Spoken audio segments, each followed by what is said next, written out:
Welcome to the British Esports Student Champs Cups. It's Apex Legends, it's week 2. I'm Waxen, joined by Daniel for the first time, broadcasting Apex Legends here live on the British Esports Twitch channel. Daniel, welcome. You are now officially part of the Legend Squad.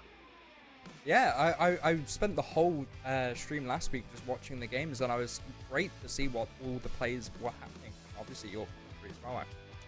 Thank you. You're too kind, Daniel. But let's just talk about what we can expect to see today, because obviously last week it was the first week of Student Champs. We had the pleasure of seeing 2 of the groups, but now we're changing it up. We are gonna see a brand new set of groups. Groups B and D will battle on a different map this time around, Daniel. Yeah, this week we're playing on World's Edge, so it's going to be a fairly different to Storm Point. But what we have just on screen here, Waxen, is the current overall standings. Oh no, not overall. Sorry, Group B. So Guild Gen Z performed really well, getting a total of 70 points. And then obviously afterward you have GCS. Reasonable amount, 26, you know. More often than not, that is like an alright middle ground, but like, and then Chai, 21, 17, and so on, all the way down to Alva, who unfortunately only managed to get 1 point last week, but that was in placement. So they probably have some strategy going on, but like, it might need a little bit of an improvement going into this week. Yeah, absolutely. But now let's take a quick look at Group D and their points gathered in first week. And let's see if they can match up to the performance, the monstrous performance, obviously put on display from Guild Gen Z. If we're gonna take a look, we have none other than UCB Apex A with 44 points. But Daniel, this is a really close battle for first place in Group D, as BD Bears are just 1 point behind with 43. With that being said, I gotta bring this up, Daniel, for everybody at home that might not be aware of the format.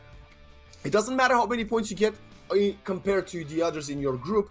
The top 20 overall can only qualify in the next round. So in theory, it could be 10 out of a single group, 10 teams of a single group qualifying. Yeah, just that. So it really poses the question of, do you really care all that much about how you're performing within your group as a whole? Because you could be right at the bottom, like you say, of those 20 teams overall and still qualify. So it really poses of, are you going to be wanting to play that aggressive style and immediately just push every fight you hear? Or do you want to play a bit more reserved? Do you want to like hold for ring, play agents that can immediately just scan the ring as soon as you get to that drop, and then just play toward the edge, play a little bit sneaky, and then all of a sudden you've accumulated your points through placement, and then the occasional fight when rotating or stopping rotates, and now you're into the top 20. Well, this is something that we really must see today from Cambria B, Quantum Cyclones, KC, and the CRC Inferno, because they got 0 points last week, Daniel, and that might have been because of technical difficulties, but now we're taking a quick look at the overall standings, and of course it is Guild Gen Z from Group B topping the leaderboard and UCB Apex A from Group D. So the 2 top titans after the first week will clash this time around. 70 points, 44, but then a couple more teams just at the back behind them, the Confetti Arrows and the BD Bears with 43 respectively. Yeah, just that. So it really, like, it's interesting to see, because Gen Z, they had a major stomp last week. But yeah, I think we will just be getting into game almost in a second, Waxen. So just for me and for the potential new viewers, who out of these 2 groups do you think are going to be the team to watch? Well, it must be Guild Gen Z based on the previous week's performance. It is Storm Point. They took it by storm. They were absolutely unbelievable, as the scoreboard is showing. But I gotta say, the GCS Owls B were also a very strong team. Sadly, they will not be on stream today. So hopefully UCB Apex A can match up to Guild Gen Z, slow down a bit of this dominating performance that they've been having, and allow some of the other teams that are playing off stream today to gather more points and get closer to the top. That's what I hope to see from today. But I gotta be honest with you, Daniel, Guild Gen Z, they won 2 out of 3 matches last week, and if they can even win 1 more today, that's gonna be something like the win rate over 75%. It's unheard of. Yeah, I definitely think Guild Gen Z, they are almost always definitely qualified already. As much as there are still a few games left, it's going to be quite hard for these other teams to try and catch up to them, purely because of how many points they already have, 70 in total. But it's definitely going to be interesting to see how these games unfold today and see who can potentially try and claw their way up and try and make a dent in that overall total. Yeah, absolutely, and it's a different map, so obviously the teams had 1 week in advance to prepare for this, and let's see what they are gonna bring to today's map, how the rotations are going to pull out, and if there are gonna be any changes, because last week we had the Guild Gen Z players getting a lot of kills on the last map, which is the only one that they did lose with the bow and arrow. Unbelievable performance, not something that we often see, especially not at this level. So are we going to see maybe some more flashy plays? Obviously, are we going to see a few different characters? Last week, a lot of the teams opted to go away from what is maybe considered the traditional high-tier Apex Legends competitive meta, with maybe some unconventional picks, Daniel. But now with a week to prepare and study what some teams like Guild Gen Z did, maybe we're going to try to see some copying, some copying is the best form of flattery. So you saw the best team by far. Maybe let's try to do a bit of what they're doing. Let's run their characters. Yeah, I definitely think that in terms of guilds, obviously across the whole of the British esports, I've seen them in Valorant, they have a very strong core of players, and so that's probably because of their facilities that they have and the support system around them, which means that they're probably going to be playing a whole, well, not a whole new set of agents, but like at least a change up in legend composition, purely because, like you say, we're going to a new map today. It plays a lot differently. There's a lot less verticality to it, but the parts that are definitely can be a mess for you to play against. But I think as well we're going to see a lot more of the comfort pick as well, purely because a lot of these players, they're not really used to competing just yet, but they do have to play for their life today. Well, let's see what they're gonna do, as we're not wasting any more time. We are jumping straight into game number one. Not jumping straight into game number one. Sorry, I'm getting so excited for it, Daniel. So yeah, what are the comps that we want to see on World's Edge? Are we going to see the teams maybe keep sticking to, like I said, unconventional Octane, the unconventional Bloodhound, or are they gonna go for a more Bangalore type play? I definitely think that in terms of World's Edge, it's a map that is a lot flatter comparatively to Stormpoint, so you can see a lot of just diversity through your wraiths, through your like movement agents in a sense. So Octane might be played, but I doubt we would be seeing a lot of it. Catalyst can be quite powerful on this map as well, even after her nerfs, but Conduit has obviously new legend this Valorant terms, this season, and so she is a very powerful legend and can do a lot of work within a team comp, and so yeah, she should still be a mainstay almost always, purely because of the ability to apply that overshield. Well, we are in, and we were following just the drop spot of the top team, Guild Gen Z, dropping in very hot as we're noticing the beautiful aesthetic of World's Edge. It really feels like the end of the world, but let's see. Is it going to be the end of the world for the reigning leaderboard champs, as we're taking a look at the drops, and the Kai Cobra Spitters already have dropped in the top sky are very interesting, getting a really good hot drop. No one will be contesting them. Alpha Alliance just across from them in the survey camp, and a lot of teams seems to have an open drop spot, which is going to be very good, other than I think it's MC Cryptic and the Coventry Crosshairs, who are having a skirmish in the middle of the map. Yeah, you like to, especially in Battle Royales, land safe, almost uncontested all the time, purely because it gives you that safety to be able to just get that loot up, and then if you want to push a fight or not. But something that we've been seeing a lot more is especially since we've now changed up how you gather info on those rings with the ring consoles instead of the survey beacons, just really being able to land in a place that has a survey beacon and just scan that to get the ring, and means that, or ring console even, means that you can just immediately know where it is, and then if you're safe, just play that over and over again until you're forced to move. We see the crosshairs already with a kill in the bag. Cry, Elliot, and Doke are in full control. I think the opponent team had to disengage. Actually, two of them have been taken out. Meanwhile, we look, Andrew loves Cali, just alone in a world of hurt, trying to find some loot, maybe trying to get the chance of getting his team back into play, but so far not a good start for Andrew and his side as we're looking at this beautiful panorama. And that's one of the things I love about Apex, Daniel, I gotta be completely honest with you. It's just a beautiful game, especially for a Battle Royale. Yeah, there's a load of vibrancy within this game, and obviously it being based in the Titanfall universe, just being able to convert those assets over, it really adds the color because it's something that you don't see frequently in a lot of BRs. Obviously, Fortnite pioneered it with their beautiful colors of all of the landscape, but Apex has followed suit, and I think they've added their slight unique twist to it. But it's just nice to see because there's not all too many games that are that colorful currently, at least, that are nearly as popular of a genre as Apex and the Battle Royale. What do you think of this comp? We see Twisted Wizard on the Wraith, and I think there was his teammate on Crypto, but meanwhile we move across actually, and we see Bobby and Eifrentrum Newt Newt with something slightly more conventional. I do say that they are running a Bloodhound, so maybe not the most conventional, but they do have a Bangalore, which is pretty much expected.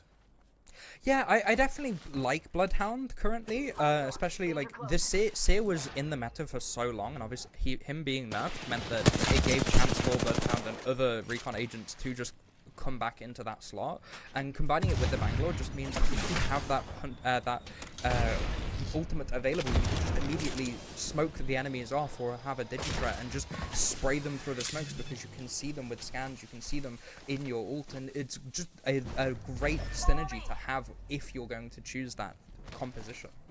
And obviously, Horizon, probably one of the strongest characters to be playing, especially when you get into the later zones, being able to replenish yourself into the high ground. Meanwhile, we see Newt just getting slayed.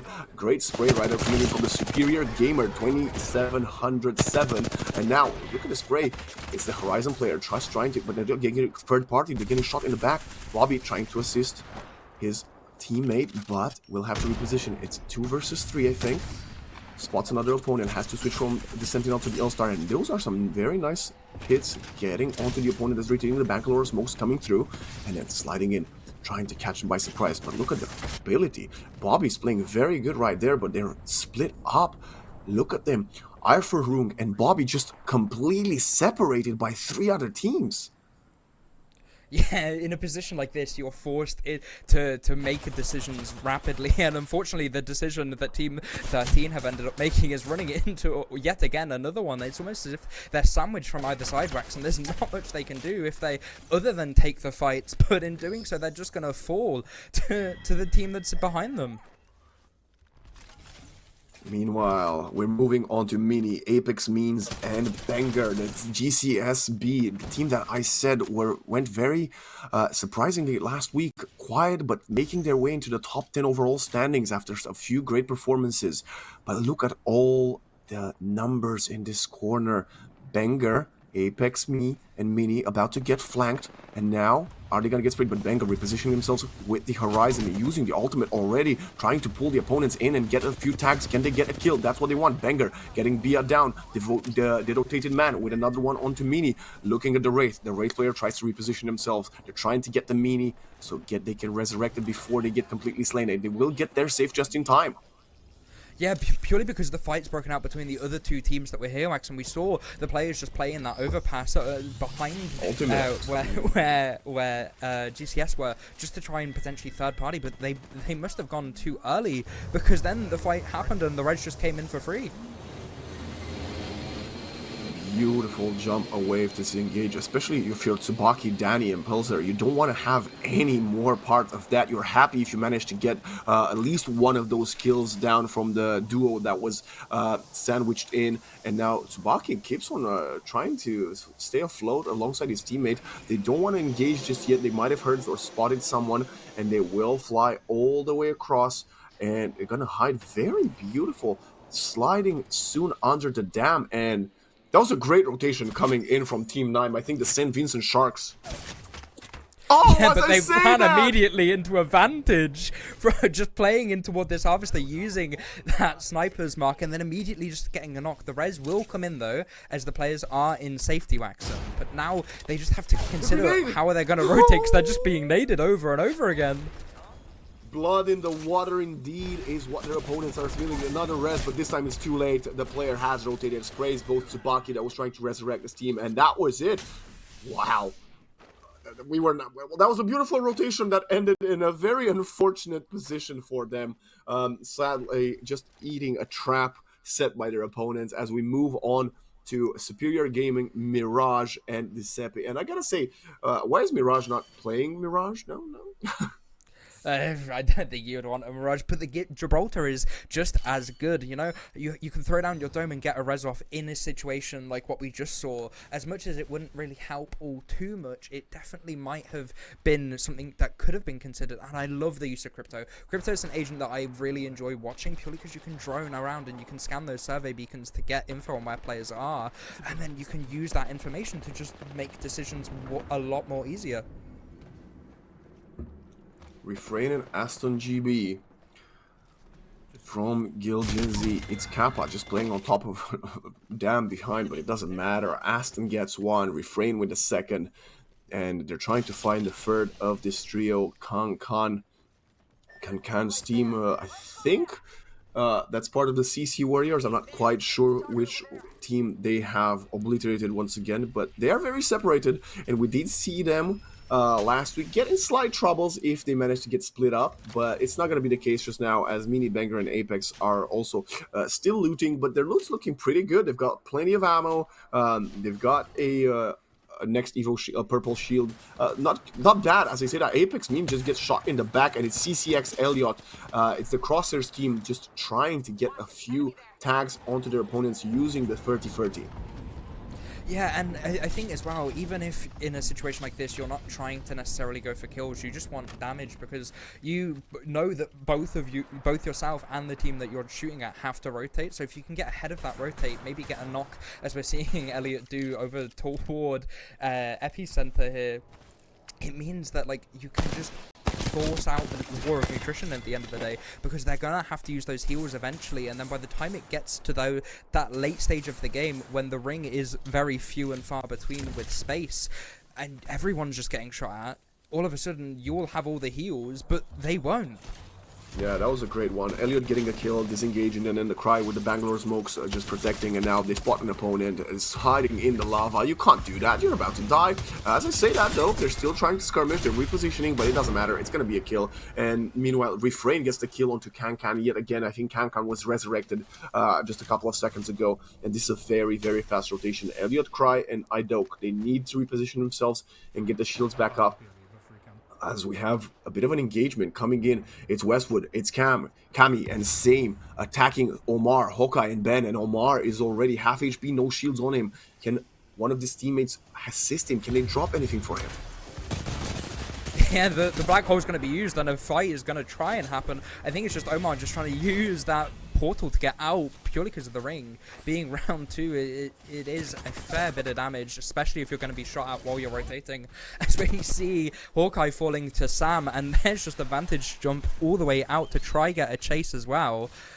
Will the kill come through? Probably not. Hiding behind the barriers, just trying to do as much as they possibly can. Broke on the shield. There's Nice. the final kill picked up. Another team wiped out, Waxon. And they have the easy rotate just pushing through. Hopefully no one is holding this. Yeah, very good. Just getting all the kills in the ring, outside of the ring, sorry. But, okay. Walking just slightly too slow, and I think we might have lost Kami there. Despite getting a few kills, now you're probably going to have to play 2 versus 3 unless you have plenty of regen to go and try to pick him up from outside of the ring. Meanwhile, we're moving on. Team number 3, it's the UCB Apex B. We looked at UCB Apex A just recently, but Mashi, Master Harvey, and Mosfeld, they're playing for placement. 10 squads left. They're already breaking into the top 10. That's going to be very good for themselves. Getting themselves into the top 10 is always good. Can they break into top 5, though? Yeah, the placement points are what you're playing for now, especially considering Ring 3 is already showing. It looks like it is going to be a ring over just toward the over toward the west side of Epicenter here, Waxon, just in and around this field. This tube, the end of this tunnel, though, might be a place that you want to try play over toward these two platforms, purely because they're still in. And they can be a easily fortified place to hold, but there's just a team all the way outside this tunnel, I think. Footsteps are noted. Yeah, Digithreat should be seeing cracking the shield of the Bloodhound and then immediately just being smoked off, having to reposition if they want to continue this. And that's the Bow team as well. So there's going to be arrows raining down along with that Rolling Thunder, forced back into this tunnel, and potentially might have to reconsider when they're going to try and push out now that they can be held. Meanwhile, we are back to the GCSB. Apex Meme have been taken out. Banger, 3 kills on his own, but gets spotted and killed from the top of that cliff. A very unexpected angle. You don't usually, obviously, you don't usually expect them to be in the middle of a cliff surrounded by 7 other teams as the ring is pushing in. But that position has really granted not just a lot of damage, but also a couple of kills to the team that was on top with that bow check. Yeah, but it's also just a game of hiding now, Wax, and Ring is forcing players to rotate further in. there's at most like 4 teams in this area, just around this whole pillar. So a second Rolling Thunder is going to be used by Kappa, and then it's going to deal a decent amount of damage. Breaking another person's shield should be able to get it healed back up. And there's just people spotting all of the players around them here over toward this iceberg. 9 squads left, 24 players. Ring 4 has started to show itself. Aston really wanted those kills, but realized I can't spray through the container, but maybe it's Kappa will get them on the rotate.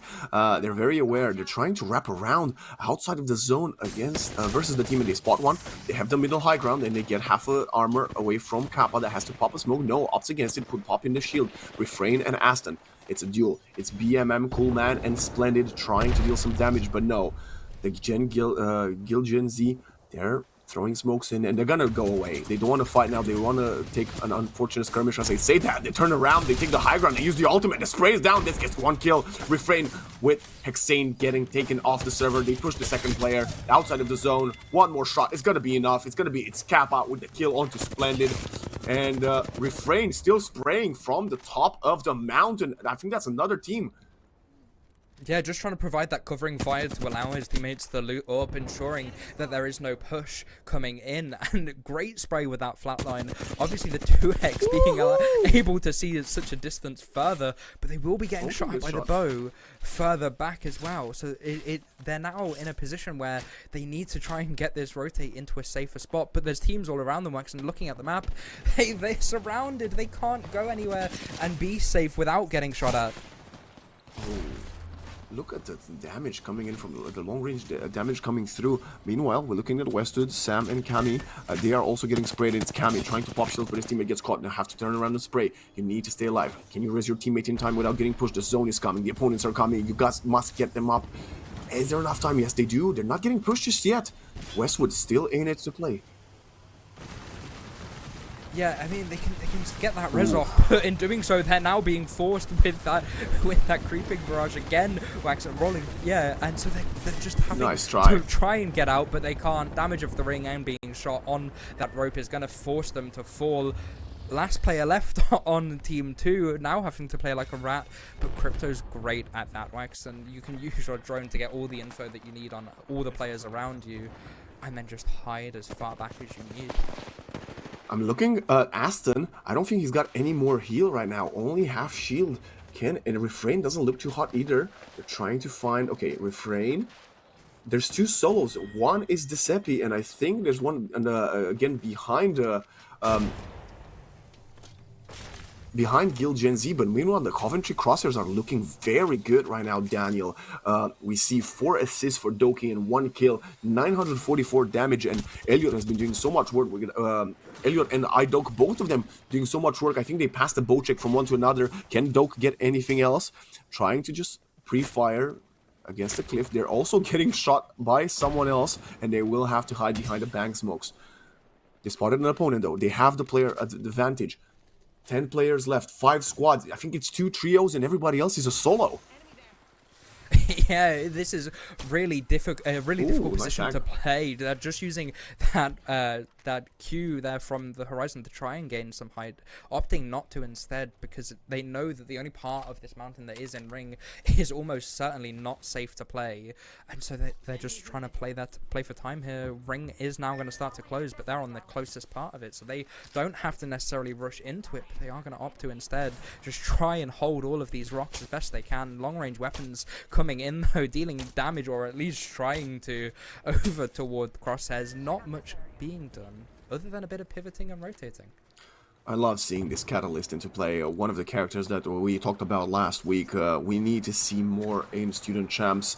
Only a few teams opting to play the Catalyst. Meanwhile, speaking of Catalyst, Refrain gets lower and lower HP. Aston and Kappa, they did manage to find some heal, and then are playing around so much utility. Will manage to just disengage in the nick of time, and look at them.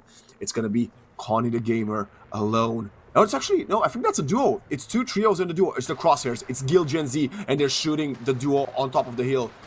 Crosshairs, this might be your chance. And yes, there's damage again. Aston gets taken out. It's Kappa and Refrain. It's Kappa. No more shield for him either. We'll have to reposition and get up. Can they go to Aston? Yes, they can. Aston will be back to play in just a couple of seconds. Yeah, and it's last ring now, Waxon. After these next 45 seconds close, it's all over for this lobby. So the kills are going to have to start to come in now. Fighting already happening. Revenant ult being popped, just giving that extra 75 overshield to try and get some combat in. Oh. But Coventry Crosshairs are exactly there, right at the correct time, getting that final kill. And so it will be the Crosshairs, Waxon, versus Guild Gen Z in this last fight. Now just about to start. Bangalore ult being thrown and forced now to take it. Players falling either sides, healing up, and Crosshairs might just have to fall at the last hurdle. It's gonna come down to Cry with the Peacekeeper. 1 versus 3. Can Cry make anything happen? Getting lower and lower HP. Gets another attack, but it's not enough. It is Team 7 yet again. Guild Gen Z with the third Battle Royale victory out of 4 games. And that was so close, Daniel. I gotta commend the Crosshairs. They came in so close, and I think just a couple of missteps right there. I think when they should have realized they were in a 3+2 situations versus Guild Gen Z. I think they should have teamed up. Elliot and his squad decided against it, wanted to take the fight 3 versus 2 and get a few more elimination points, and they did go for the duo. They took out, I believe it was the Colonel Cyphers, with the duo staying alive in the top 3. So unfortunately, you took the skirmish, you came out on top because of the player advantage, but in the end, Daniel, you had to reposition, you had to recharge your shields, and that's when Guild Gen Z just attacked them and took them by surprise and came on top yet again. Yeah, but if you're the Crosshairs there, you're extremely eccentric with that finish, because you went against the best team in the lobby, and yeah, you didn't necessarily win, but it's only game 1. You got the second best placement out of the whole 20 teams that you're going to be playing today, and so as much as yeah, they probably could have played it better, they definitely played it a lot extremely well, you know. Yeah, and they were on top of the kill feed with 14 kills, just 1 more than Guild Gen Z that had 13. But I gotta mention, I'm looking right now at the kill feed, and I think it's the Riverside Thunderhawks who came 7th, so not too bad. They had 9 kills, so it was these 3 teams that had the bulk of the slays in this round number 1. But I gotta ask you, Daniel, what do you want to see from our second place team, the Coventry Crosshair, going into the second round of today? I think they might just need to improve a little bit on their end game calling. Like, it was perfect throughout the whole of the game. They were playing their positions as best as they possibly could, and it might have just been that Cyphers potentially pushed them, but then and so they were kind of trapped, because if they try to wrap around to the right hand side, they're pushing into Guild, and then they're potentially finishing in 3rd instead of 2nd. So it might have been an issue with the teams in the at the time, or it might have been an issue with their calling. So yeah, definitely just focusing on getting the fundamentals down of that end game, and then just potentially working better as a team, because even in that last fight, there was 2 team members that were already down, and there was no trading of the knocks on the other side. So it's going to be single target focus and end game calling. Well, we will have to wait and see if the changes that are needed will be made or if we're gonna have someone trying to stop the Titans indeed. But for now, we're gonna send it to a short break. When we're back, it's World's Edge Round 2, Valorant, Apex Legends Student Cup Week 2. Stay tuned.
Welcome back. It's Apex Legends Week 2 World's Edge. I'm Waxen, joined by Daniel. And Daniel, I don't even know what to say. There's only so many times we can sing the praises of the top team so far in this tournament. And I'm going to forget about them for a second. And I'm going to talk to you about some of the teams that are still struggling to make points. Because obviously, every single round you play, it can be a make or break later on in the tournament. So if you're one of the teams that has yet to break into 10 points, maybe even to 5 points yet, what is it something that you need to change in order to start getting more confidence and racking up those ever so crucial points in this map number 2? I think most of the time it does come down to where you drop. Obviously, when you're in the dropship, you can see where the beacons are, where the ring consoles are as well. So I personally like to play around with having a legend that can use a ring console and then just seeing where they are, hoping that no one else lands in one of those positions, and then immediately just dropping there, looting up and grabbing that ring console and just playing it, because to break into those top 5 points, 10 points, and going further, I definitely think placement comes a lot into it, because if you can set yourself up for success with how you're playing and where you're playing on the map, well, then you can just stop rotates immediately and get kills that way. Well, let's take a quick look at the standings yet again, and let's see who are the teams that are so close to actually contesting for the top 5. And yes, it doesn't matter if you're in the top 5 overall. We do talk about overall standings, but I'm looking towards the bottom because, again, I'm not going to go back to Guild Gen Z, the Crosshairs, and GCS, but it's the Derby Diamonds. First of all, a great name. I love the team name. And again, GCSB, one of the teams that I said I'm very proud to see they're doing very well, as they're maybe not the main GCS team, as they have an A and a B. But the Colonel Cyphers, Daniel, the duo that managed to break top 3 as a duo, very impressive feat. They are slowly climbing up the rankings. Yeah, I definitely think we were talking about just before the break about Crosshairs and their communication style. I think compared to Colonels, if you just do a side by side, Colonels played that situation really well. They knew that they were a duo. They knew that Coventry and Guild probably weren't going to fight, and so they knew they had to be the aggressors, and instead of them just being in their position getting shot at, they decided, okay, let's push one of these teams, maybe we can do damage, maybe we might be able to get at least another kill or two, hey, best case we squad wipe and then we're now second place, because they knew that at most, or at least even, they would be third place. And so in making a push, starting a fight, it meant that the game would end quicker because the third party would come in as soon as a wipe happened. And I have one more question, Daniel. I gotta ask you about the Catalyst. I think it's such a strong, it's a must pick up, especially if you want to play for the end game. And, some of the teams are, like getting into the early skirmishes. I did mention the Riverside Thunderhawks that got 9 kills in 7th place. But I really feel like we should be seeing more Catalyst. The impact it can have in, say, helping you rotate and staying alive just that second longer in order to get more placement points is so crucial. And, well, I'm happy to say that I see definitely more teams opting to go for the Catalyst this time around. Yeah, she's a legend that they're a legend that can definitely be utilized into just being able to throw up your wall if on an early game rotate or in a late game situation like what we saw there, Wex, and having a wall that you can just use as cover, and yeah, you can go between and get a little bit hindered, but other than that, it means that in an open expanse you have something to hold and something to play against, whereas teams that don't run it, it's not necessarily a bad choice not to, but it's something that can definitely provide a lot in not only the early and mid game, but even through into the late game. This time around, we are just currently, yet again hovering over the map, and 17 squads left. That does tell me that maybe not everybody has connected yet, or maybe some people are struggling with getting their internet connection sorted. We did have a few issues like that last time, but we're taking a quick look at the teams in the upper echelon right now, all scrolling. Oh no, sorry, everybody has already, most teams have already landed and started looting, and this time around, there's a bit of a change. Last time we had a full 3 teams contest landslide, Daniel, but this time, all 3 teams, they opted against it, and now landslide is completely open. Yeah, I mean, there's 2 fights that could potentially happen already. Over toward the southern part of the map, you have the fight that could happen at Thermal Station. A team landed all the way in the far southwest, and then a team landed at Thermal Station. But then you also had 2 teams landing at Launch Site. Launch Site definitely has enough loot for 2 teams, but it's going to be interesting to see whether or not there is a fight that happens there purely because of how large it is and how easy it is to escape out. But as we see, just Team 7, it just sat in this position over toward the north-hand side at Climatizer, just holding, seeing if they can find anything, and then just still, again, early game looting up, and Refrain's already waxed and got a purple Evo. I know it's quite hard for us to call this, but I can't let you call them Team 7. This is Guild Gen Z. They are the star team, and that's why we're following them. They are quite far away from, I think, Bobby and Irfering, but they have contested previously, so let's see after they will manage to loot. Are they going to try contest the Guild Gen Z, or will they opt against it? As we move across, I believe this is KC Esports. We haven't had the pleasure of seeing them in map number 1. Andrew loves Cali, Santi, and Philip. Interesting comp. I love that the teams are running the Bangalore, and you said you were quite a big fan of the Bloodhound yourself. So maybe not the most obscure picks they could have had, but it is an Octane. And you said you were not going to see one, so, just proving you wrong. Nice to see that we've brought the snubbing, the small little fights from Valorant over. But yeah, Octane, an agent that, a legend that can do a lot, but it's quite hard to utilize the jump pad. And other than that, it's quite a selfish legend because you use the pad, and yeah, your team takes it, but you can just be sprayed out the sky. Speaking of spraying, we have a couple of nice bursts attempted right there from Andrew, as Philip has already been taken out, and it's Santi alone with a 30-30 and an Eva. Okay, I think we know what the tactic is, and I don't judge this. You know what? You've got around 70, 80 seconds to pick up your teammates. Maybe your opponents will rotate already. You just gotta stay alive, playing a bit of a Spider-Man game. This is not a bad shout. You're Bangalore, you can smoke yourself off. top pipes. Great. I love this. We mentioned we need the teams to get more placement points, and that's what Santi's trying to do for his squad. Yeah, ratting or skeeving or whatever you like to call it is, as much as it's not a strategy that is agreed upon within most of the community, it's something that you have to do in a situation like this when you're the last player alive, when you potentially want to just try and go for banners, maybe like drop down, peek, see if they're still camping them or not, and then if they're not, just being able to pick it up. If they are, just going back to that rat spot and having to play as a solo, because we're still really early on into this game. Round 1 ring is only just closing, and being a solo at this early stage isn't something that you want to have happen. Well, sometimes, context does matter, and you gotta play the cards you're given. As right now we have a couple of very nice shots with a shotgun, but it's gonna be traded instantly as Blue Donut gets taken out. Good to see Blue Donut back on the server after we had them last week as well. Fighting with Tsubaki, I think, of all people, and meanwhile Steel Flesh has to swap gun. Not enough bullets, and they get shot in the back. That's very unfortunate for Cool Fighter that is now alone in a 1 versus 2. We'll manage to get the kill, the trade though, and maybe the res in time. Steel Flesh joining him back again. Yeah, okay, very good. Very, very nice played right now, I think, for MK Cryptic.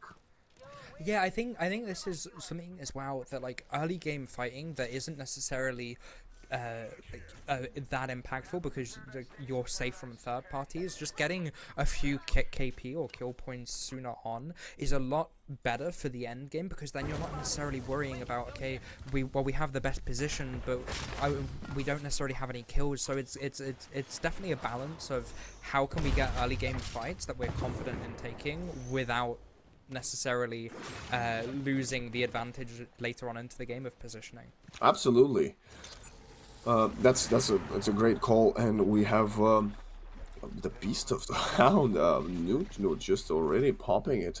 It's probably more to get an efficient rotate, but no, actually we'll probably engage in to a bit of a... Okay, breaking into the door. The Catalyst though, mention how important playing Catalyst can be to keep your opponents away and to reposition yourself. With the Bloodhound would reveal them, but they don't have the facilities for that. The shield is almost non-existent for 2 of the 3 players. Yeah, in a situation like this, you're almost always confident in just playing. We saw there how practical Catalyst is, fortifying that door, making it be 4 punches instead of 2 to break. But all in the meantime, we have GCS here just already trying to sneak up and potentially take a fight. It would be nice to see, as we have Andrew Loves Cali getting a kill across the map on Kami. Splendid. Pullman and Hexane. Very patient, which I can respect, definitely. This is not the way I play Apex, Daniel, I can tell you that much. Yeah, I mean, it's nice to see for a change of just fortifying these buildings. Like I said, you want to play for placement, and so in having the ability to just, like, potentially do this and just push as soon as you hear noise of your opponents leaving, trying to just shoot them out of the air, isn't going to be successful. But Benga should potentially go down to the ring, maybe, but it doesn't matter because they're still a 14 max and they can heal up as soon as they get out. Very good early mid-game skirmish from the 2 squads that we noticed. But I'm wondering, Schnoodle, is Schnoodle alone? Is Schnoodle... Oh, I think Schnoodle is the solo that was hiding in pipes like Spider-Man. Yes, that is correct. Schnoodle now changing his position, going under the edge of the mountain cliff. Very interesting positioning from him. But hey, 14 squads left. The name of the game is stay alive for as long as possible, and that's what Schnoodle tries to do for his squad. Yeah, but there's already we've just cut now, Axon, to a fight over toward Landslide. Like you mentioned, teams like last game like to contest here, but I believe this is Guild Gen Z, and he should be getting the victory relatively soon. Just a little bit of a healing, a little bit of a repivot. No. Yep, Bo dealing damage. Player is now at most 30 HP, just pushing it, getting the squad wipe. And they have, Waxen, at least 4 kills, or 5 even, as a squad. And I gotta tell you, Daniel, in the pre-game analysis, we discussed about Gilgen Z going ballistic with the bow check, and it was in the hands of Aston last week. So the fact that they've got 4 or 5 kills already and the bow check on Aston makes me very concerned for the future of this lobby. Yeah, it's a weapon that can provide so much damage output and you can literally like just sit in a corner somewhere because it's relatively hard to track the arrows, but it's purely because of the projectile being almost hard, like really difficult to see in a sense. It does let off a really loud like screeching sound almost, so like that's how you tend to track it more often than not. But it can deal so much damage so quickly in such a rapid burst as well, purely because of how many arrows you have as well. You can just spam it off. You don't even need to let it be a full charge arrow if your team is going to be aping another team or even a duo at most.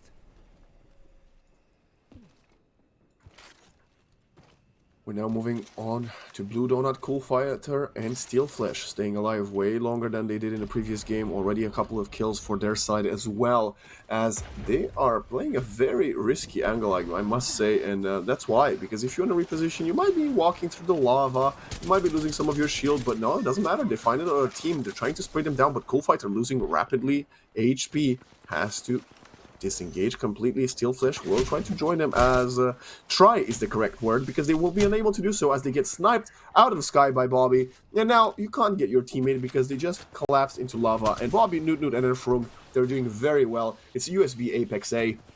They had a bit of a quiet last game, but this time they are here to slay. Oh, yeah, refrain! It's Kappa! No! Gilgen Z is to get taken out. 2 of the players are off. We're not on them right now, but I think it's only Aston left alive from Gilgen Z. They've never been slayed so early during a round. Can Aston clutch up for his team? Yeah, I think just in that situation that we were watching, there was a little bit of miscommunication within the team, because the Rampage could have definitely gotten out, but they opted to just jump off a little bit early on that tower. So while their 2 teammates got out, they ended up having to retake the rope, and the players on the roof were aware of that situation and just killed them immediately. So it's really like, what we want to be seeing a lot more is these teams just have more coherent play and not make these small little issues or errors that can cause a player to just be wiped out for next to no reason. And now we're seeing Cheerio, Faded, and Owen. Cambria B, the team that managed to get 2 of the Gilgen Z players taken out of the server with more than 10 squads left to play. I'm not sure if Aston is still alive, but Cambria B already with an upset. Not expecting to see that so early on. I'm very, very excited. Wow. Finally, that means we're going to have yet again another winner, as we have Cheerio, Faded, and Owen after getting a couple big kills. Now they're sandwiching in another squad, and they have the comp that we want to see. They have the Horizon, they have the Catalyst, they have the Bangalore. That's what we've been saying. It's so important to have the right legends to run in your squad if you want to have the impact needed to gather the most points. Yeah, and something as well that we should be that we will talk about a little bit later as well, though, is the ability of having grenades. And running the Horizon means that you can just throw that black hole out, and especially toward the end game when the ring comes smaller and smaller, throwing that black hole and then all of the nades into it means that there's next to no escape. So you have to break it really quickly, or else any player that's caught in it is going to be punished, and they're going to be punished extremely hard. Not looking too bad for them indeed, as we're now looking at the GCSB and Banger Minion Apex. They always manage to make it to the top 10, and they most of the times they get to the top 5. That's why they've been placing so well, and they're breaking into the top 7 as the standings looked before going into second round, already with 8 squads left, and they don't seem to be nearing any opponents, as actually they're spotting a team. They're on the low ground, they don't have shields, and they're getting a few tags on them. Meanwhile, it's Faded, Elwyn, and Cheerio not in the best position. They're trying to get away, but the utility is in their way. Faded gets taken out. Can they rescue their teammate? It's a trade. One's on the ground, and it's a teammate as well. But Cammy, Westworld, and Sam are in a good position. Cammy takes a fight, still doesn't come out on top. Faded gets taken out completely. It's got 2 players left, the Horizon and the Bangalore. And Bangalore is going to fall to the Mastiff, unfortunately. Same following by their teammate. It's just kills after kills in this small little house outside of Treewax. And again, we're just seeing players a little bit not in sync with each other. The Faded pushed in immediately and then foul. Yes, there might have been 1 player left on that one team, but I think the other 2 teammates realized that there could be potential for a third party to come in really quickly as what just happened. And so Faded once again died trying to take a fight that probably they shouldn't have, and that resulted in their team having an early exit to this game instead of playing for these end rings, playing for positioning. And it's something that really needs to be fixed within these teams. Yes, we're at a level where necessarily people aren't really playing all too well, but it comes down to their communication. It comes down to their coherent team dynamic, and if that's not working nearly as effectively as it should, then these issues are going to keep on arising fight after fight, and then you're just going to start to get mad at each other, and then the dynamic is just going to fail as a whole. Communication, key as always, gotta agree with that one, but I'm now looking at Elliot. The Crosshair slightly bit more quiet than they have been in the previous game, but still breaking into the top 5. 14 players left. That means there's 4 trios and a duo still alive as Mini.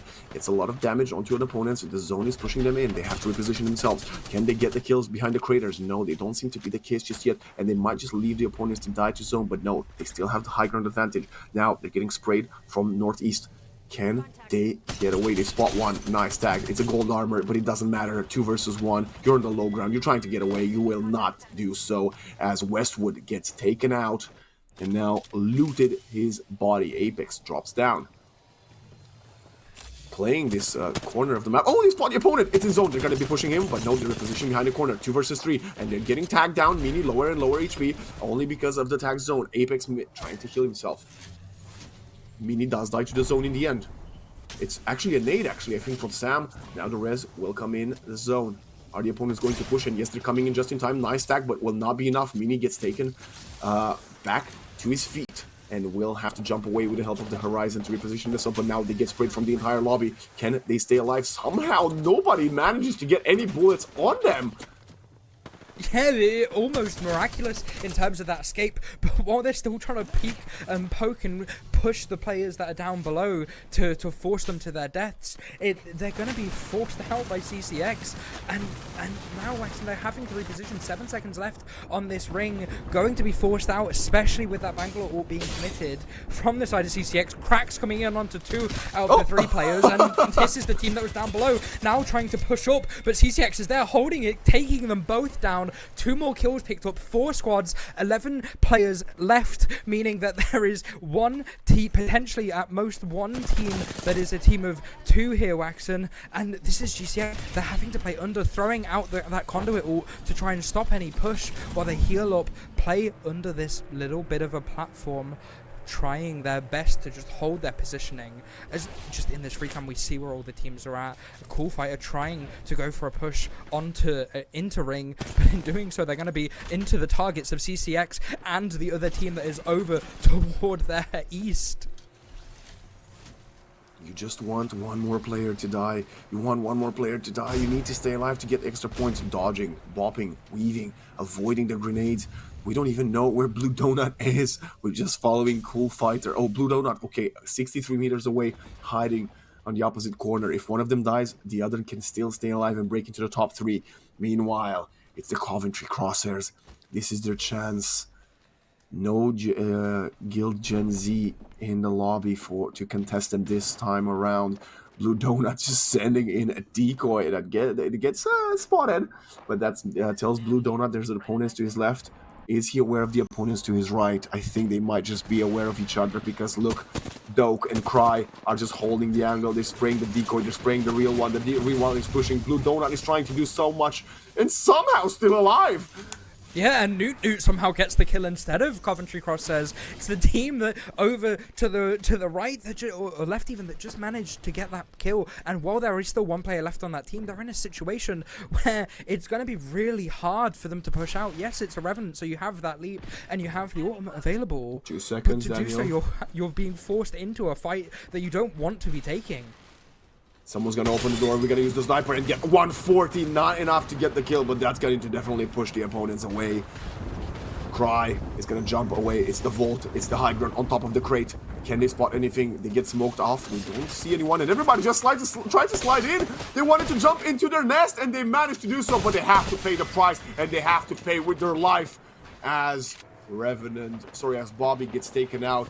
Still Banger, Apex, and Cool Fighter alive. Dope somehow dies. Did not expect to be another player there, and it will be just a knock. Dope will manage to get resurrected by his teammate, I think. Yeah, and it's a 3 versus 1 Wax, and only one player left in terms of this game outside of Coventry Crosshairs, and they're taking the fight to them right now. Shields broke, 135 damage, Doubt going to be a hefty feat.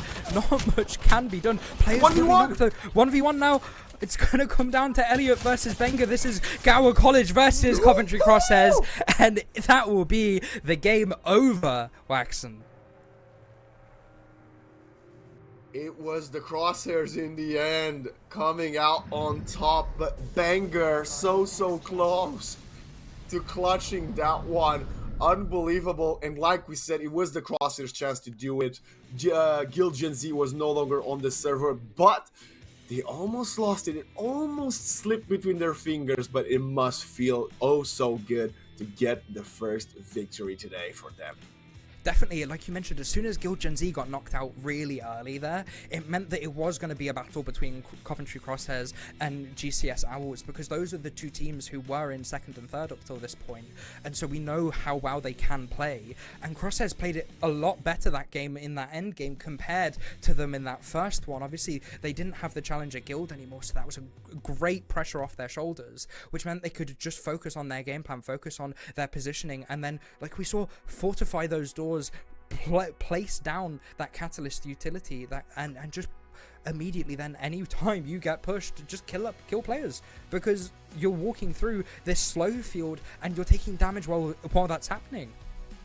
Yes, it's something that I don't know what to say about, Daniel, because some of the teams are like playing such well coordinated Apex when it comes to these later zones, but at the same time they're the same teams that we see them committing very maybe unexpected mistakes in the earlier rotation. But at least, you know, now they know we're good in late game, let's improve our early to mid game, and let's improve our rotations. That's something so key, and we see so many teams just getting slayed while they're trying to jump around and lose their high ground. They're sliding down, giving the high ground away, someone taking their place on the high ground and then shooting them in the back.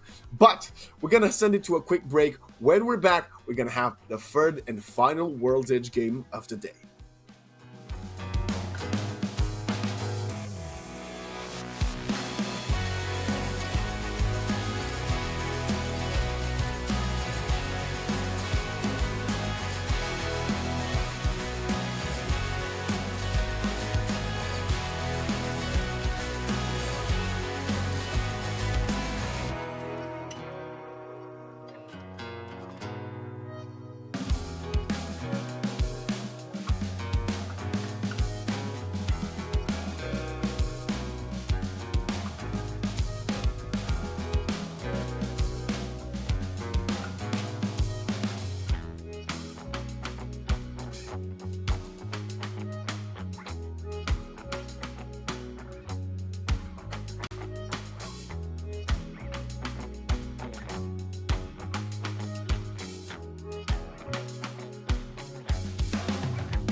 Welcome back. It's round 3, World's Edge Apex Legends Week 2, and Daniel is joining us here for what is a very surprising Week 2. Finally, we're starting to see some teams matching up to the Titans of Guild Gen Z. And Daniel, I know what people might think at home. Oh, they had a game off, or they got caught by surprise. And yes, that might be true. But at the same time, when you're playing versus teams that seem to be so much better than you, that's how you learn so much faster. And I love to see that the colleges that are playing in our Apex Legends inaugural cup are getting to grow so fast as we see them play better and better and matching up with a team that spends so much time practicing as Guild Gen Z. Yeah, and I think as well, though, sometimes it does come down to just the draw of your rotate, of where the ring pulls compared to where you land, you know? You can't always have a perfect game, but, like, yeah, Guild, they seem to have quite a lot of perfect games. But, you know, like you said, they've won 4 out of the currently, how many games are we now? Like 5? We're going into game 6? Yeah, that's correct. They've won 4 out of 6 games. 3. 3? 3, okay. 3. They've won 3 out of 5 games, and it would be 4 out of 6 if they manage to do this one. So if you have any spoilers for us or for anyone at home, yeah, I've got the script right here. My bad, leaking. Do let us know. But I love the change in the drop spots. Like we mentioned, I think from the very beginning, round 1 we had 3 teams contesting a drop, and then everybody just abandoning that spot. It's going to be very curious to see how the teams opt to treat that middle portion of the map going into the final round of today. But if you were one of the teams, Daniel, what would you do? Would you maybe dip your toes in the water and try to go back to your original drop spot, or you're afraid someone else might have the same thought process as you? I think I would just go back to my bread and butter, go back to my original spot, because even if teams land, they're just being able to have confidence in your team. Even if you're one of the middling teams, it can be scary to go against such early game aggression. And I think that's something that some of the teams need to realize. As much as you want to play for placement, you want to play for the most amount of points, those 12 points for a victory. In being confident in yourself and as a team, and just pushing things that, like, if you're being contested at your drop, is going to force the opponents to either make a decision of to fight with potentially the inferior weaponry that they've only managed to find out of 5, maybe 10 seconds of looting, or just want to back all the way away as far as they possibly can to safety, to then potentially scour elsewhere. And if that's what they choose, well, then you now have the rest of that area to yourself to loot freely. We do seem the Craven College Crusaders almost going for a landslide, but I think they will be flying past, going all the way to the very western edge of the map, as we're now back with the crosshairs, looting the tower. Elliot already with a purple shield, and very interesting that they have been uncontested here, because this is one of those loot areas of the map that has the most options for you. So if even if you're fighting against another trio, but you somehow manage to come out on top, it's definitely worth it. Yeah, and what is this luck, Waxon? They land, like you mentioned, get a purple shield. Granted, I almost think that is guaranteed down toward the bottom of Harvester. But then also getting a vault with a purple mag immediately. So you have the highest weapon, the second highest even, but like one of, for early game, like probably what you want outside of that gold mag, because you can just take fights, or if you get pushed, just spray a little bit at your opponents because of how much ammo you have within that mag. But that does then pose that early game question of, do you have enough ammunition to then continue out through the rest of the game? Because looting can be extremely difficult the later in we get, purely because of how many teams can see you and probably will want you dead if you open up a death box and just try and take anything from it. Team 14, Koala, Dotated, Wham, and Bia. 3 of the players that I think we've only had the pleasure of seeing in the first matchup of the day. They are right now in a good position, quite far from the opponent trio of Tsubaki, Dani, and Pilzer. Just getting the loot around and trying to find everything they need. I love their comp. I mentioned, I do believe this is probably the best comp that any of the teams could run. The Bangalore, obviously the Horizon, and last but not least we talked so much and so much about the control aspect that it's being brought to the play when you put the walls down from the caustic. So yeah, it's great, great to see them maybe changing it up, because I don't think this is the comp they ran in the previous matches, if I'm not wrong. But Daniel, you mentioned towards the mid portions of that round number 2. Let's talk about grenades. Let's talk about the importance of having these pieces of utility in the current meta. Yeah, I definitely think, as we're seeing perfect use of them right now, Arcstars are great. They not only debilitate your opponent if you get stuck, but it also guarantees damage. And I think grenades, they not only can they break doors, but they can deal immense damage, like I said, to your opponents and make them play around the ground in a much different area compared to how they would want to. Okay, well, that was a very efficient skirmish. As I say that, there's still some chip damage being dealt by the opponent, but no, Steel Flash will come through the back. Blue Donut will lose his life, but it doesn't matter. Mystic Dark gets taken out. Blue Donut will come back to life, and yeah, that was a great initiation. Cool Fighter and Blue Donut jumping in through the front door and Steel Flash through the back door, just to completely squeeze in every single chance that the opponents might have had. So that's going to be 3 kills going in their favor. Quite some good damage being dealt already. 400 for Cool Fighter. Maybe one of the more quiet players on the side of MK Cryptic, but they have also been doing pretty good with some solid top 10 and top 5 placements over today, telling me that they do like World's Edge more than they did like Stormpoint. Yeah, I definitely think a lot of the teams are going to prefer World's Edge Waxen. You know, it's the map that has been in the game for longer, so even the more casual players who may have played for a few seasons and then recently come back, they should know it a lot better than Stormpoint. But not only that, I think Stormpoint has a lot more when it comes to the macro understanding of Apex compared to World's Edge. It's a map that has a lot more nuance compared, and so it's a lot more difficult to understand and to play as a team on, purely because you have not only rings that can span, that can just randomly go in whichever way, but you also have the trickiness of being able to navigate through a lot more of the chokes. I'm pretty sure Stormpoint is really contested when it comes to choke points compared to World's Edge. There's a lot more openness. Yeah, the chokes on World's Edge are really like you're forced through them, but they're few and far between compared to Stormpoint. Santi, similar to what we've seen another Bangalore player situation be in the round number 2, will actually opt against hiding, trying to do some more chip damage. Phillips' respawn timed out. Oh wow, that means Santi's been alone for a hot minute, as we see Santi really wanted to get this fight going versus Westworld. Yeah, but they're just trying to get out. They've thrown down that evac tower, but a spray on it is going to do 114 damage. Forcing, unfortunately, not managing to get the kill. But in this time, it has provided the ability for, unfortunately, not quite a banner pickup. It's going to be quite tight. 4 seconds left on it.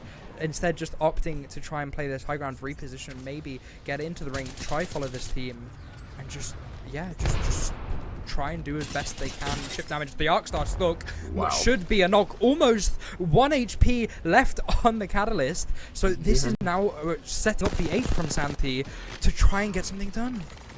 I love seeing this approach. Fearless from the beginning till the end. Westwood will manage to pop the shields though, and Santi will have to do that all over again. Manage to get them 1 HP away from dying twice. Can Santi keep on pursuing, as we see the GCSB squad right here, the Riverside Thunderhawks actually right here, fighting this one-man army opposition being pushed and displayed from Santi. They seem to believe there's an opponent in the hut in front of them. Sam will drop in and check. Santi is there, but still comes out with the early exchange. Burst damage. Santi. Whoa! Nice try though. Unfortunately, Sam had a way bigger shield and the teammates to back him up. Great effort though from Santi. Hopefully we'll see more of him and his squad next week or in a couple weeks time for more Apex, as we now have The Riverside Thunderhawks, one of the teams that has been getting a lot of kills every single round, but they don't quite manage to get any placement points, Daniel. This time might just be their round. Yeah, again, just they're getting those early game kills that we like to see. But like you mentioned, it really comes down to placement. As much as kills are a good way to start the game, unless you're going on some immense rampage of getting 15 kills in the early game, it's not really going to be all too important.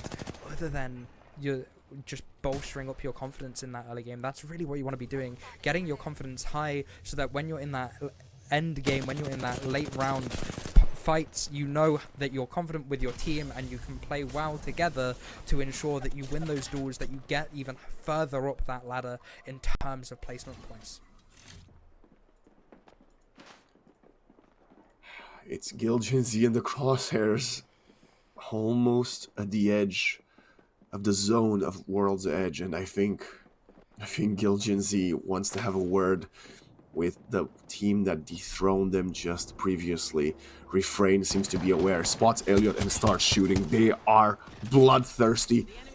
Using the scout, only getting a couple taps in, not enough. We see the wall coming in from the Catalyst to help the Crosshairs rotate. Spotted again.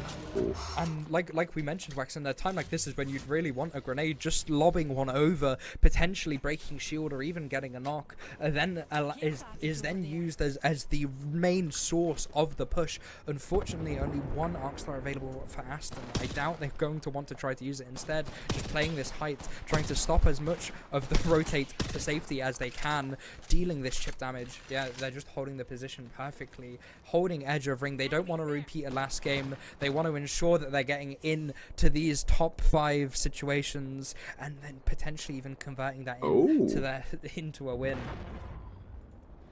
Interesting. We have a good positioning from Bobby and his squad to get a couple of drops, but we have Steel Flesh and Blue Donut, a cool fighter, throwing decoys, throwing grenades, jumping in themselves, trying to get the kill onto, I believe it's a duo in front of them, trying to hide in the offices. Spots one. White, Still Flesh though, waiting for his team, trying to re-engage, but no, just Spots again has to reposition. Blue Donut, no, Still Flesh loses his life. Faded with a beautiful shuriken toss in, and it's Cheerio and Faded. Cheerio dies though, and it's Cool Fighter versus, it's a 1 versus 1, and Faded comes out on top.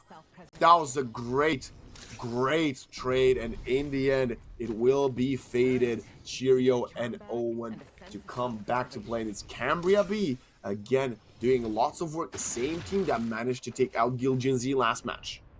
Yeah, making amends for Faded's slight little issue in the last game, but the Prowler is such a strong weapon, Wax, and that's why we see it in the care pack for this season at least, purely because of how much damage output it can do. I'm almost certain Faded 1v3'd that squad because of the ability that it has, and so it's an SMG that can pump out so much damage and just kill your opponent in like 3 or 4 seconds flat, and so it's something that is gonna have to be considered, but also have to be reserved throughout the rest of the game. 10 squads left, 30 players, and round 3 ring is going to be closing in 30 seconds, so you want to ensure that you have enough ammunition in that weapon for the rest of the game, because it can run out quite quickly. Yeah, we did see the Crosshairs earlier manage to disengage from that skirmish versus the Gilgenzy high ground players as the time is ticking. Round 3, 7 seconds. One more player dying, 29 to go, Daniel.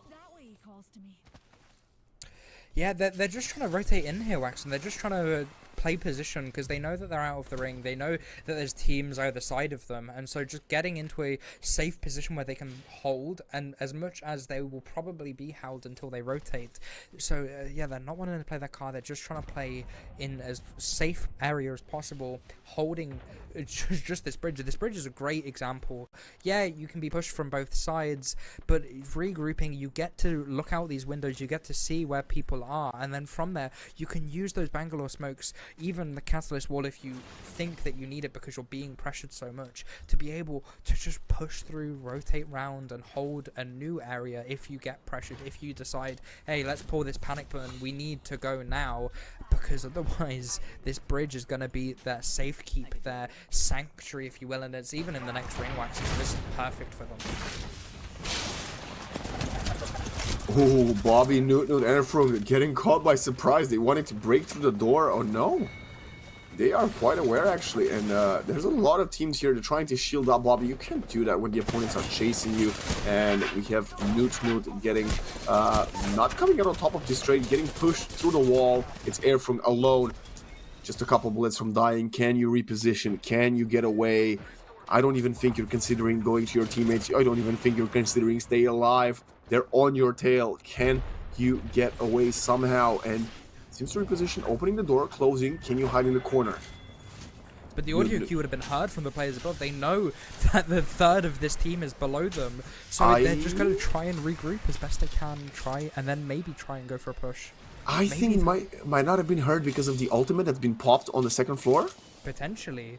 But they should definitely be hearing this syringing, Wax, and so maybe they're just deciding, hey, let's not do it right now because of whatever reason. They might just be focusing on getting their looting done before they try and push. But there might be something said. Charging up the rampage with a thermite position definitely now noted. Door was seen, but the res should be able to come through. Great play from Arferum on this Valkyrie, now getting the Bangalore back into play, and what was 30 players and 10 squads was 23 for a second, but I think the res brought it back to 24, and now just jumping up the crosshairs. You don't want to go up there. Balcony, not a good position. I do say that Doak still staying there, allowing Cry and Elliot to shield up yet again, and yeah, they will just jump down. Trying to not give away the position, currently waiting to see if anyone else is going to be rotating around their area, but this is not looking like a great angle for them, as Elliot will hide himself in the tube and will drop all the shields for Doak, but Doak didn't manage to get to the tube, and like I said, it's not a good position for themselves. Doak will have to not just hide behind that drop. Newt, response timer taken out completely. You can't even expect your teammates to respawn you so late into the game, Daniel, can you? Yeah, and this is when the teams and numbers will start dropping like flies, Wax, and 7 squads left. It was 9 to begin with 22, now 7 with 17. Round 5 ring. As much as these buildings provide safety, Bobby! It's not quite all too much because you can just get pushed, and this ring Waxen pulls out into the open. This is where legends like Bangalore and like Catalyst, like we've been harking on for the 3 games, will come into play, because yeah, you have the underpart of the train track, but other than that, there's no other cover. There's very few rocks, so it's going to be easy pickings for teams, and numbers will just be continually dropping. And we were watching Bobby, which is part of USB Apex 8. They were second place before in the standings before this week too. They haven't been looking too good, but now we're going back to the crosshairs. One of the teams that has been looking very impressive in the second week on World's Edge, and we see Doug, we see Elliot, so much damage, getting 2 players out, and it's only one more. I think it's Bia trying to run away from them as Cry is pursuing, and yeah, Cry trying to find one more opponent as Detonated Wham gets taken out completely, running out of life. We see Valkyrie, realizing that this guy would dive purely because they realize that they're not going to survive in that ring as much, and their players are next to them as well, so they would just stop that, trying their best to just get ahead of this rotate from the 5 players squads inside the shop, but they're rotating into another team, and so now they're the sandwich. I think Bobby might just have to trade as much damage as possible and leave Arferum alive, playing behind the wall. Will jump in, try to maybe isolate the player that was down, and they do manage to get a down player, but in the end, will get taken off the server. Doak gets shot in the back, lower and lower HP, switches to the melee, but no! Okay, finally comes out on top, but Cry turns around and saves his teammate. Can they resurrect in time? The Bangalore smoke's coming through as well. Doak will be yes, okay. Just before the zone has arrived, and Elliot trying to check every single corner. Look at Pilzer just behind him in that Slither between the two rocks, spots all the three opponents, but they don't spot him. Ben, Omar, Hawkeye also make their way here. It's the CC Warriors breaking into the top 3. Yeah, Pilsner's there, just the solo. 3 teams left, 7 players. It's two teams of 3 Waxen, and that one solo just ratting over toward that corner, trying to live for as long as possible. Because if they begin to rotate, then they're just going to be spotted from this team on high ground, trying to do as much as they can, but will try to now get into a safer place, potentially pick up some better loot. Exactly that.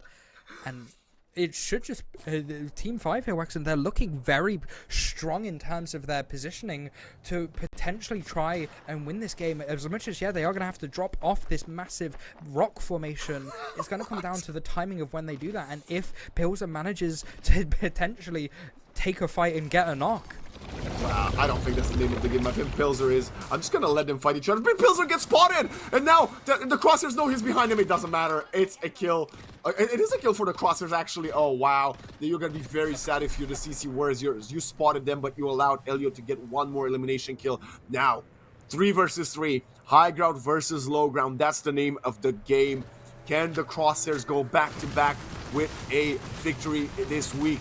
Or is it gonna be the CC Warriors making a statement as Ben jumps down to the middle ground, tries to reposition himself, spots the 3 opponents and gets some damage in, but look at Doke, look at Cry, they're also there in a good position and they're trading blows. Omar, full shield, gonna go on their tail. They want to take this fight. They can feel it, and they're feeling it well. Can they come out on top? Can they win the Angels, Daniel? Trade is happening, but no! Hawkeye gets caught by surprise. Omar, Cry, gets taken out. Doke, no more armor. Ben, no more armor for himself as well. It's Omar spotting the opponent in the sky. Gets one. Ben gets taken out. Omar, 1 versus 1. Who's gonna come out on top? Is it Omar or is it Cry? Cry gets sprayed down, trying to rest the teammate, hiding behind the shield. What is happening right now? And Omar get the kill. No, gets sprayed down. No more shield for him either. It's Elliot, Omar.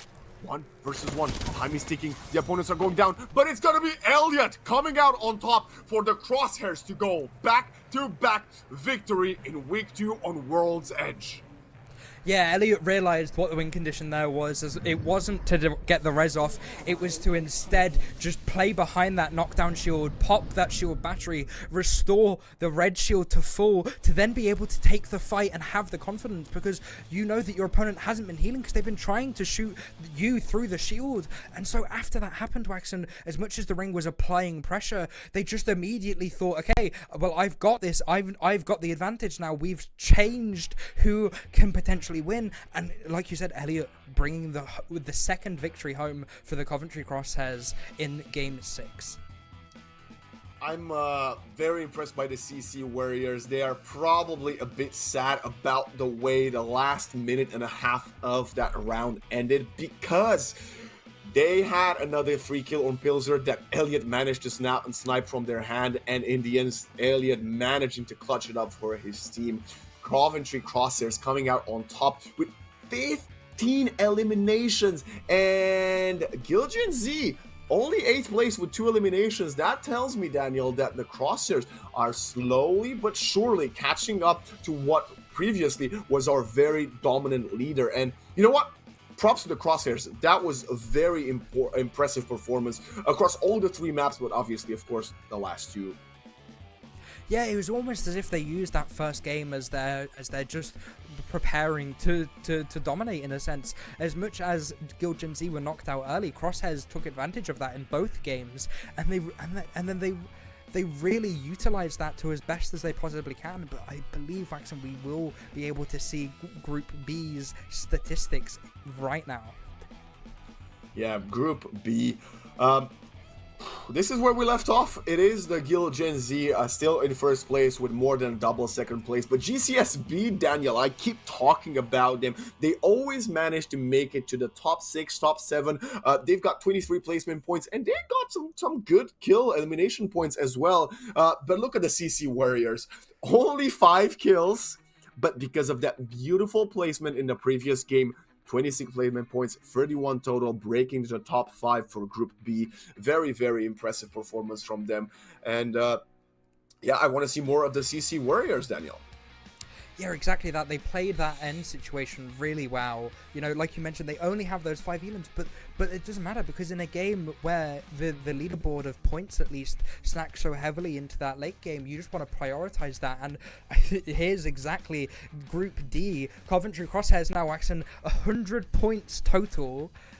They've clawed their way back into this competition. You know, before today, they were still in that top half of the leaderboard, but they've definitely outshone themselves. 49 eliminations, 51 placement points. Yeah, they're breathing down Gil Gen Z's necks, and it's beautiful to see a finally closer competition. UCB Apex A, the team that was placed second overall, right now they're second in Group D. So depending on the results in Groups A and C, they might be falling lower and lower down the standings, Daniel. But I gotta ask you, who's your MVP for that for today?